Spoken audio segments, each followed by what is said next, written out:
वर्धा जिल्हा शासनाच्या योजनांचा लाभ नागरिकांपर्यंत सहज पोहोचावा यासाठी 14 ऑगस्ट रोजी देवडे येथे छत्रपती शिवाजी महाराजस्व समाधान शिबिर आयोजित करण्यात आले आहे।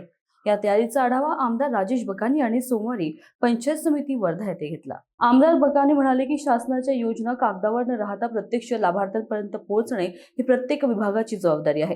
प्रत्येक विभागाने लाभार्थ्यांची यादी व आवश्यक कागदपत्रे वेळेत तयार ठेवावीत असे निर्देश त्यांनी दिले।